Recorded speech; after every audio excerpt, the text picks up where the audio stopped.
Guys, welcome back to the Coffee Bar with your favorite bartender, A5 Cup of Coffee. We are here to talk about the Batman 2022. Yes, this is like the fifth iteration of Batman in, I don't know, my lifespan. So in the last 30 years, it's been five different iterations, and this series could possibly be the best iteration. It could possibly be. We'll get into that in a few moments. I do want to do a non-spoiler review. If you're wondering what I'm drinking, it is non-alcoholic. It's called a Roy Rogers. I'll tell you all about it at the end of the video. Guys, please like, share, and subscribe. We're trying to get to 1,000 subscribers before the end of the year, so I appreciate y'all like, sharing, and getting anybody you can to go ahead and subscribe to the channel. In any case, moving forward, what did I think about the Batman? Yeah, don't talk about me too bad. Don't do me bad. I know I got a Rocket and Groot shirt on talking about the Batman, but it's okay. It's okay. But the Batman movie, first and foremost, I want to say it gave me Serious 7 vibes. That's definitely a positive. I definitely enjoyed that movie. If you've ever seen the movie Seven with Morgan Freeman and Brad Pitt, aka the What's in the Box movie, and Kevin Spacey as the bad guy. Check it out if you haven't already, and then watch the Batman. It definitely is a murder mystery movie, and the Riddler, played by Paul Dano, I mean, he definitely is very eccentric. He's not as wacky as the Jim Carrey version, but he definitely does put it, he puts a little fear in you. Whenever you see him in a room with somebody, you definitely have vibes like, I don't know if they're gonna make it or not. And you seriously get those vibes, and nobody's safe when he's around. Nobody's safe. I know the Riddler is normally, the smart person, is a little wacky with the riddles and this, that, and the other, but he got a legit scary in this movie. And I know Matt Reeves, who's the director of this movie, he basically said this is gonna be a sort of a horror, and I can see this being like a psychological horror thriller. This Batman movie is a good movie outside of being a Batman movie, outside of being a DC movie. If you kind of had to put a regular cop in here instead of Batman, and maybe kind of change up a few things, this will still be a pretty good movie. So all in all, I definitely like this movie. I'm not gonna jump out the window yet and say it's the best Batman movie as of right now, but guys, I will say this. I will put it up there, actually above Batman Begins from the Christopher Nolan trilogy. And if I'm being honest, and I'm gonna have to go back and watch both again, I am going back to the movies to see it before the end of the weekend. I will give y'all a spoiler review. But if I'm being honest, I'm thinking it's either on the level or above The Dark Knight Rises. I don't think it's above The Dark Knight, but I'm thinking it's above The Dark Knight Rises. So let's get into this movie. Like I said, it's gonna be spoiler free. I'm not gonna spoil anything, any major plot points or anything like this. But this is a movie about Batman in his second year of being Batman, and him contemplating on the influence he has on the city. Basically what the Riddler is attempting to do in this movie is uncover these lies and actually basically cleanse Gotham of all its corrupt politicians, all of its corrupt police officers, and everybody in power. And this thing kind of goes really deep into all the characters. All the characters are connected somehow by this whole murder mystery that's going on right now. And that is something that I definitely did enjoy about this movie. Like the whole movie, I know it's 3 hours long. The whole movie, you're trying to figure out what's going on. But the Riddler, I wouldn't say he's completely one step ahead. He is. He's one step ahead of the police officers, and he has Batman definitely guessing. And there are a few twists and turns in this movie. But the things that I liked about this movie, let's get into that. The things that I liked about the movie, outside of being a thriller, I love psychological thrillers, as I've told you all before. But one of the things I like is actually Batman's suit. it seemed functionable. He was able to turn his head a little bit more than in the, Christopher Nolan. He did actually address that. And then if you've seen the previous Batman movies with Michael Keaton, of course you could tell he was pretty stiff and he couldn't move his neck from side to side. This suit did look a lot more functional. It also could take a nice amount of damage before he actual Batman took damage. Man, this guy, he was taking shots from shotguns, close range. He was taking shots from automatic weapons.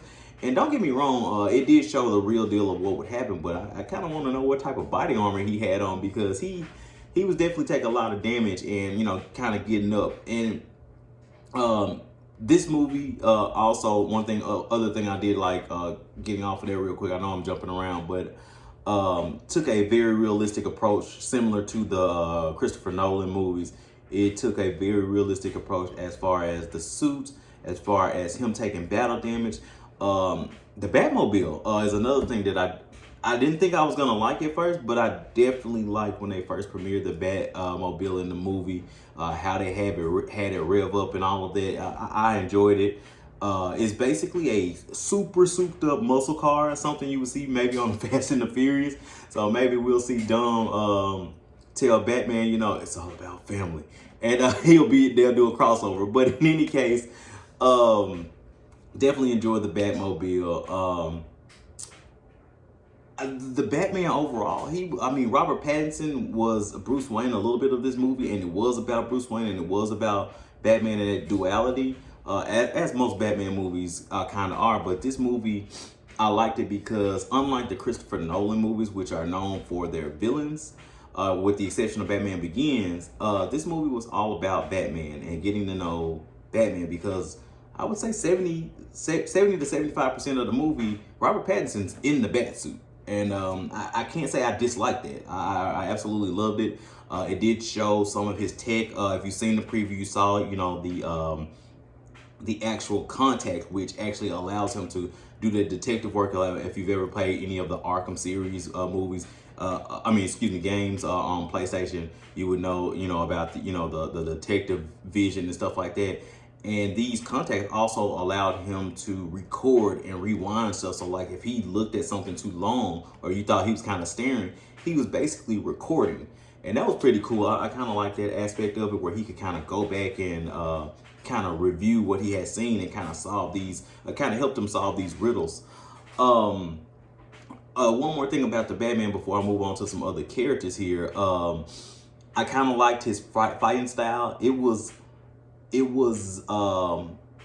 brutal. It was brutal, but it did have some martial arts to it. But I would say it was more of a brawler style, kind of like Daredevil. If you've ever seen the Daredevil Netflix series, is very very brawler. I think it's gonna probably get more refined the more if we see more movies with this Matt Reeves version. But like I said, I definitely did enjoy it. Speaking of things I did like Andy Serkis as Alfred. I know they've replaced Alfred a number of times, but I did enjoy his version of Alfred, and him and Bruce's relationship, where he's trying to be a father figure, but he is aware that he's not his father, and Bruce does make him aware. And I'll say Bruce because, man, Bruce, if you want some brooding, this guy is really brooding in this movie until maybe the very end. Like I said, another thing that I did like is Paul Dano's Riddler. Like I said, he did definitely give me serious Seven vibe, Kevin Spacey's Seven vibes, and he was very smart, very elusive, as a matter of fact, until he wanted to be caught. Just like in the movie Seven. So yeah, and I'm not, like I said, I'm not spoiling anything there. It's more to it than that. But and you've seen it in the preview. So yeah, moving forward with that, I also liked Colin Farrell's Penguin. It's a different take. He's not deformed like in the original. In the original Batman, Batman Returns, he's not deformed or has flippers or anything like that. But it looks like he's more so scarred. And I'm sure we'll get a explanation for that in the Penguin series with Colin Farrell that's going to be coming out on HBO Max very soon. So maybe it'll be as good as the Peacemaker series. But in any case, that series may explain the Penguin's rise and how he came to be where he is now. But I can't say that I didn't like it. I like his vernacular and how he kind of talks like a mob boss and things of that nature. I enjoyed I enjoyed his take on the Penguin. Was it better than Danny DeVito's? It's a toss up. It's just kind of what you prefer in this case. I did like Zoe Kravitz. I believe it's her name. Zoe Kravitz's version of Catwoman. I know we probably had as many Catwomen as we have Batman at this point, but yeah, I can't say that I didn't enjoy her. I liked her story and how it linked her to everything that was going on with the Riddler and Bruce Wayne and the Penguin. Like I said, all of these things are interconnected, and I know the biggest thing people are kind of worried about is the 3-hour runtime. Trust me, guys, because of how the movie is put together and how the mystery goes into the action, it goes into another mystery, that goes into a clue, and you're trying to figure it out. The 3 hours does not drag. It didn't drag for me. Like I said, I'm gonna watch it one more time now that I know exactly what's going on, and I'll tell you all if it dragged for me the second time around.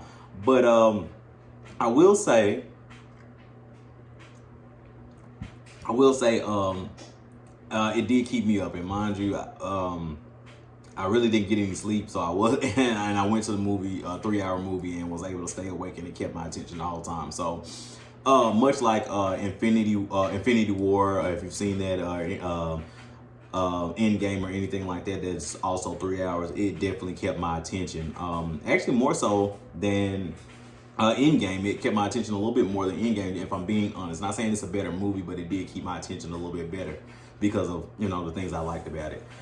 I'm not gonna give it a rating just yet, not until I do my spoiler review. But like I stated before, I would put it on the same level or possibly a notch better than The Dark Knight Rises. I'd have to watch it again before I jump out the window and say it's the best Batman movie yet. Nostalgia keeps me from saying that it's better than Batman Returns, especially in that first series with Michael Keaton and Val Kilmer and George Clooney. It's definitely better than the one with George Clooney. But yeah, it definitely did. I would say pay attention to the ending. It definitely did set up some other things in the next few movies. And I would say there is no after credit scene. Well, there kind of is, but I would say don't stay for it. I did stay to the end to see what was going on, but I mean, I'm sure a lot of people will decipher what was going on there. I'll try to go back and see if I found anything out and give y'all my spoiler review. Give it to y'all in my spoiler review. But overall, it is a definite good movie. I saw it in IMAX. Do you have to see it in IMAX? I would say no. It's not like those special effects like Kong versus Godzilla or anything like that. But I will say for the action set pieces and things of that nature, to fully enjoy this movie, I would recommend going ahead and seeing it in the theater at the end of the day. Like I said, overall, Batman, I give it 2 thumbs up. Like I said, I'm not going to give my official coffee rating until my spoiler review, which will drop Saturday night. Guys, yeah, go ahead and check it out if you're trying to see if you should check it out before. I know in some places it drops tomorrow night, and in other places it drops on Friday. So yeah, go ahead and check it out in the movie theater. It's definitely worth it. Definitely worth the money. Like I said, I am going back to see it twice, second time, and I think I'm gonna thoroughly enjoy it. But I will let you guys know what I think. Again, guys, I appreciate you all coming to watch this video. Please like, share, subscribe. Tell me what you think about the Batman once you go see it, and please join me back again for the spoiler review that will be dropping on Saturday, more than likely Saturday night. I will have another drink ready. Like I said, it's kind of late. I'm gonna do this for just for right now, but again, like, share, subscribe, tell people about me, and we'll be back at the coffee bar on Saturday, and we'll have a few more movies to go ahead and review. and movie news. Check out my shorts for any type of movie news that may be coming out or any show news. And check out my videos for any type of movie reviews. Also, have yourself a drink with me while we do these reviews. It's been wonderful. Take care of yourself in these times.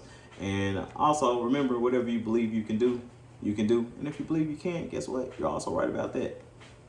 Take care. It's been A5 Cup of Coffee. I'm out of here.